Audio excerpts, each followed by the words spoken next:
Oi, gente. Hoje eu tô só um ódio, tá?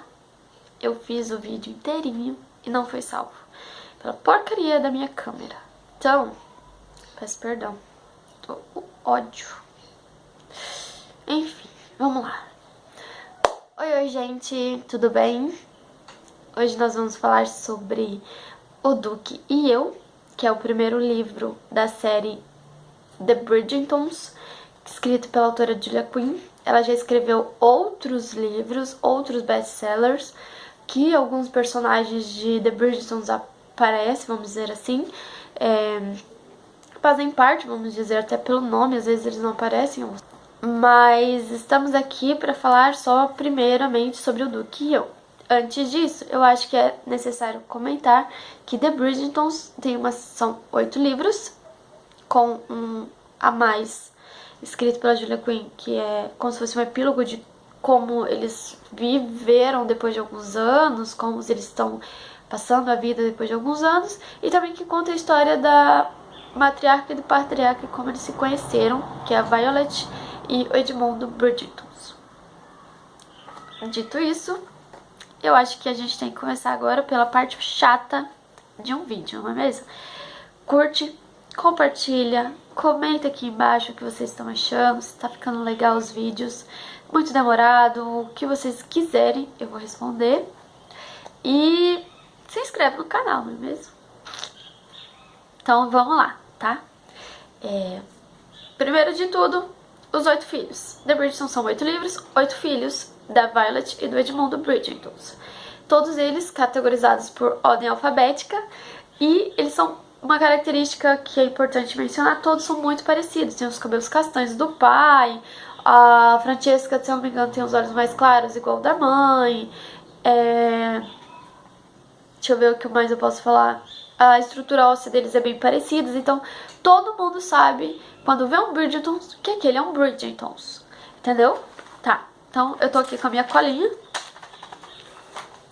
Primeiro de tudo, sobre a família. São 8 filhos, então vamos pela ordem alfabética. Anthony, Benedict, Colin, Daphne, Eloise, Francesca, Gregory e Hyacinthe. 8 filhos, ordem alfabética.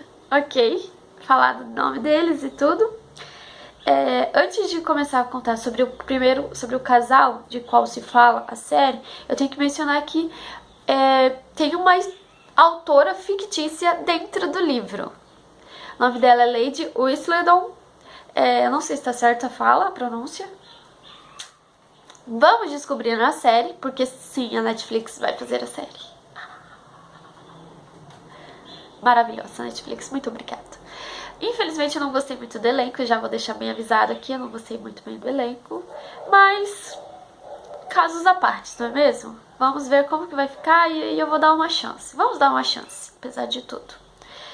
Lady Whistledown é uma autora que conta fofocas sobre a sociedade londrina, porque eles estão em Londres e tal, eles moram em Londres e tal. Então ela conta sobre tudo que aconteceu e ela dá nome aos bois. Com certeza ela dá nome aos bois. Então o nome dela é fictício também, para que ninguém saiba quem é que anda fazendo isso. Lá na frente a gente vai descobrir quem é. Ela vai ser uma das heroínas de um dos livros. E é lindo. Eu sou apaixonada pela personagem que é a Lady Whistledown.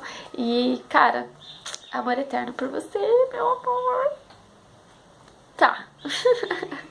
Falando disso, vamos começar. Daphne, ela é a primeira filha mulher, né, da família The Bridgertons. Então ela é a primeira a se casar. Ela está em sua segunda temporada de debutante, porque lá elas debutavam entre 17, 18 anos, até uns 20 e pouquinho, elas deveriam, vamos dizer assim, estar casadas, senão já é considerada solteirona. A gente tinha mais ou menos 20 anos, se eu não me engano, no livro. Então tá, a gente já sabe que a Lady Whistledown,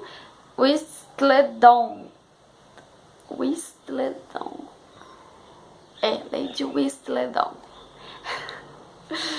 que vai falar fofocas, e ela já falou da Daphne, vai falar do Simon, que é o nosso personagem masculino, nosso amor, né?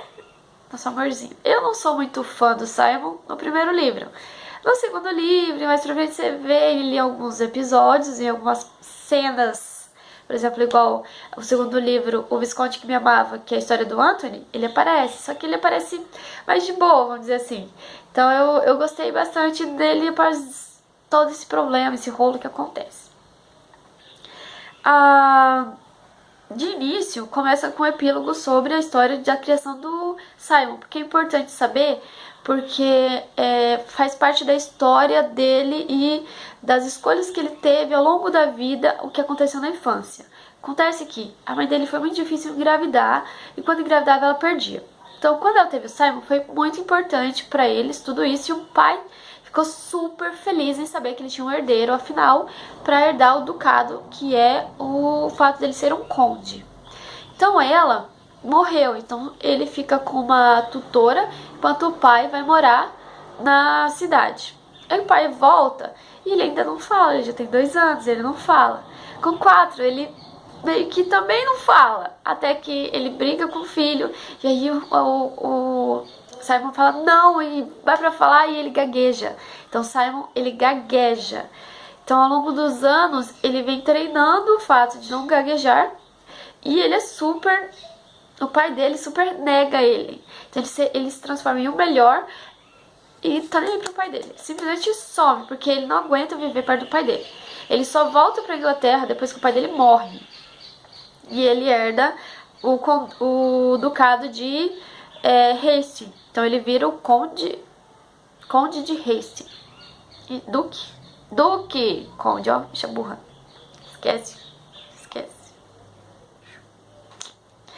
Ele ganha o ducado e ele vira o Duque de Hastings. Duque de Hastings. Aí o que acontece? Ele conhece a Daphne no baile da Lady Danbury. Lady Danbury vai aparecer em outros episódios. No livro 4 ela é importante até, que é importante. Ela é maravilhosa. Ela é uma mulher com uma opinião forte, que não tá nem aí pra ninguém, não se importa com isso. E ela fala que dá na telha dela, e ela já é uma senhora, então ela diz que ela pode isso e acabou, entendeu? É o tipo de mulher que eu acho maravilhoso. Enfim, ele conhece a Daphne lá, depois de alguns probleminhas de como eles se conheceram, que você vai ver no livro. O Anthony é o melhor amigo do Simon e é irmão da Daphne. E aí ele pega e apresenta os dois, eles veem que eles já se conhecem, e aí ele quer saber por quê, eles dão uma enrolada no Anthony, porque eles se conheceram, porque ele ia tentar salvar ela de um rapaz, e no final ela que se salva, dando um socão na cara do cara, e é isso aí, Daphne, maravilhoso, entendeu? É assim que tem que ser. E aí ele é apresentado a todas as mães casamenteiras. Todas as mães que têm filhas e idades para se casar se apresentam para ele, querem conhecer ele, quer apresentar as filhas, que não sei o que, não sei o que. Ele não aguenta mais isso. E ele vê que, como a Daphne tá no seu 2º ano, também não aguenta mais isso. Ela não aguenta mais. Ela quer uma folga da mãe dela, quer apresentar ela para todos os rapazes, trazer os rapazes para perto dela. Ela quer uma folga disso tudo. Porque, apesar de ela querer muito, o sonho dela é se casar e ter filhos, ela ainda não encontrou ninguém que realmente quisesse algo com o casamento com ela de verdade, assim, alguém que fosse uma pessoa que valesse a pena, vamos dizer assim, porque era um cara de 70 anos ou um menino de 15, então pra ela nenhum dos dois valia a pena, e ela disse que não, e o Anthony deixou que ela decidisse quem ela queria se casar, que é o irmão mais velho, ele que cuida da família, e ela falou que não queria casar com nenhum deles, e foi isso. E ela recebeu só 4 propostas. Aí ele vira pra ela e fala assim, vamos fazer uma coisa? Eu vou fingir que eu tô interessada em você, e você vai ter mais pretendentes, porque onde um boi vai, o outro vai atrás. E é isso que a Lady Whistledown fala, ela fala isso em um momento, e é muito lindo, muito engraçado, quer dizer, e é muito engraçado, de verdade, quando ela faz isso. Então eu tive que falar essas partezinhas. Ele faz a proposta e ela acaba aceitando. No outro dia, ela recebe 6 pretendentes na casa dela só porque ele se mostrou interessado nela. Então, aonde o boi vai, o resto da manada vai atrás. Manada? Boiada. O resto da boiada vai atrás. Isso aí, entendeu, galera? Com isso, Ele até fica bravo, assim, vendo o povo recitar poesia pra ela, que não sei o quê. Porque não que ele conheceu ela, ele já achou ela interessante. Com esse jeito altivo, vivaz que ela tem, isso interessou ele. E ela tem um jeito meio zombeteiro, assim, bem legal. De início, assim. É porque a casa criada com 4 irmãos tinha que ser, né? Vamos combinar aqui que ela tinha que ser pelo menos isso. Aí ele vai no outro dia, ele leva as flores, não é pra ela, é pra mãe dela. E a Violet fica super... Ai, que lindo. E eu achei lindo também. E o Anthony se aproveita dessa posição e faz isso no livro dele também, já pra deixar bem claro aqui pra vocês. Que é um dos livros que eu mais gosto, a história do Anthony e do Colin. E ele leva lá, a Violet fica babando nele, e ele é o cara certo pra filha dela, depois disso. Aí eles passam um tempo, viram amigos e vocês sabem, com o tempo de andar juntos, sendo amigos e tudo mais, ela se apaixonou por ele e ele já tinha essa vontade, esse querer por ela já desde o início. Então, só que assim, o Anthony viu isso, então ele já virou pro Simon e falou assim: olha, eu não quero você interessar na minha irmã, mas se é falso, então você nunca pode tocar nela. Aí o que acontece? Eles vão num baile que o Simon disse que não iria, porque ele não precisava ir, então, mas ele resolveu ir. Aí ela pega e vê que é apresentado um conde que conhecia o pai do Simon, e ele diz ter cartas pro Simon, e o Simon não quer nem saber, manda queimar e tudo, e o conde vira pra ela e fala: você guardaria? Ela: eu guardo. Ela fica meio dividida, mas ela acaba guardando, porque ela vê que o pai do Simon e o Simon tem grandes problemas junto, um com o outro, assim. Só que ele não conta pra ninguém, então ela tenta tirar isso da pressão dele, leva ele pra sacada e tira isso um pouco da cabeça dele. E ela resolve dar um passeio pelo jardim, já com segundas intenções. Muito bem, meu amor, você foi maravilhosa nessa cena. Ela tomou certa atitude e ele foi atrás dizendo que só queria ajudá-la pra que nada acontecesse com ela, pra trazê-la de volta. Aí os dois se beijam. Na verdade, é ela que faz com que eles se beijam de verdade, assim. Então ela tem a sua iniciativa. Eles se beijam e o Anthony vê. E quando o Anthony vê, ele briga com ele, dá um socão na cara dele. E aí os dois brigam muito. Ele fala assim: agora você vai se casar com a minha irmã. E ele fala: não, eu não vou me casar com a sua irmã. Eu não posso me casar com a sua irmã, porque eu jurei nunca me casar. E ele disse que ele jurou e ele nunca vai se casar. Ele falou assim: então tá bom, amanhã, ao amanhecer, a gente vai participar de um duelo. Duelos eram ilegais, mas aconteciam. Então o Anthony fez isso e ele aceitou o duelo. E ele falou assim: não, eu tenho que falar com a Daphne. Ele falou assim: olha, se fosse por outra circunstância, eu me casaria com você. Se eu fosse para escolher alguém para me casar, eu me casaria com você. Mas não são assim a situação. Então ele decide morrer ao invés de se casar com ela. Só que ela não quer que isso aconteça, então ela bola um plano sem que os irmãos saibam. Chama o Colin, que é o irmão mais novo, que é o mais perto dela, assim. E eles são muito amigos, então ele diz que ajuda ela. E lá, no onde vai ser o duelo, ela vira pro Simon, ela chega lá e eles ficam putos. Ai, por que você veio pra cá? Olha, não sei o que, não sei o que. Ela dá um socão na cara dele e manda os irmãos saírem de perto, que ela quer conversar só com ele. E ela diz que, na verdade, ela precisa ser salva, porque pessoas viram, é certo, algumas pessoas viram, assim, que eles saíram, mas não viram a cena. Mas mesmo assim, ela diz que pessoas viram que ela precisa ser salva. E ela, sabendo que ele sente algo por ela, ele vai salvar ela. Então ele meio que aceita se casar com ela para salvá-la só, entendeu? E nisso ele vira pra ela e fala assim: tá, mas antes de se casar comigo, eu quero que você saiba que eu não posso ter filhos. O que você mais sonha em ser é ser mãe, é ter uma família, e eu não posso te dar filhos. Aí ela fala: não, tudo bem. E ela aceita se casar com ele. Aí passa um dia antes do casamento, a mãe dela vai conversar com ela sobre como deve ser a primeira noite, porque as mulheres não sabem, as damas solteiras não sabem o que acontece dentro do quarto, porque é proibido, vamos dizer assim, socialmente falando, é proibido que elas saibam. E aí elas conversam, até engraçado a cena, assim, e ela pega a casa e acontece lá. Eles chegaram seus finalmente, transaram, pá, e eles são felizes. Eles estão na lua de mel, eles são felizes, eles são contentes, assim, vamos dizer. Até que ela descobre que, na verdade, não é que ele não possa ser pai. Ele não quer ser pai, é diferente. E isso irrita ela, porque é diferente. Uma coisa é ele não poder, outra ele não ser porque ele não quer ser pai. E aí ela fica brava porque ela descobre que o que faz com que mostre que ele não queira ser pai, é que ela percebe que ele não quer ser pai, é um ato que eles fazem na hora que eles transam. Que ao invés de ejacular dentro dela, ele ejacula pra fora. Eu não ia falar isso, eu não falei isso no vídeo antes, mas eu tive que falar agora porque eu acho que é importante que vocês saibam que cenas hot acontecem mesmo nos livros, mas são mais de boa que em outros livros que eu já li.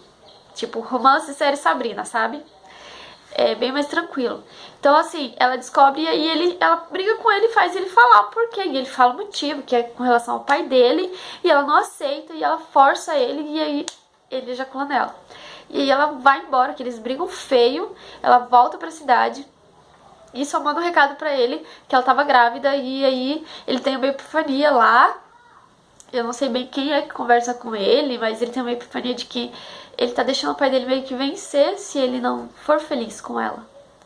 E aí ele volta dizendo que não, ele vai querer ficar perto dela, do filho deles, e aí ele vê ela andando de cavalo, e isso irrita ele porque é perigoso para mulheres grávidas, e ela fala não, que ela só achou que estava, mas não estava, que desceu pra ela, e fica triste, eles conversam e ele resolve e diz pra ela que ele quer ter filhos com ela. E eles acabam tendo mais pra frente, assim, no epílogo mostra que eles têm filhos e tudo mais, e que eles são bem felizes. E aí a gente vem pra história 2. Mas é isso sobre o primeiro livro. Eu não vou explicar tudo o que acontece, porque eu acho que vocês têm que ler. Só espero que o que eu tenha dito tenha instigado a curiosidade de vocês, para que vocês leiam. Vocês vão amar, porque é muito gostoso de ler. O Duque e Eu não é o meu livro favorito da série The Bridgertons. O Visconde que Me Amava e Colin, e a história do Colin, que eu não vou lembrar o nome agora, são os meus favoritos, assim. Mas são gostosos todos de ler, e vocês vão ver. E eu acho interessante porque o Duque e Eu foi o primeiro que eu li dela, e que me abriu as portas para o próximo. E é isso, e eu espero que vocês tenham gostado. Eu vou estar publicando sobre Perdida de novo, só que o segundo volume, Encontrada. E eu espero que vocês estejam lá pra ver o meu próximo vídeo. E é isso. Um beijo, beijo. Tchau, tchau, gente.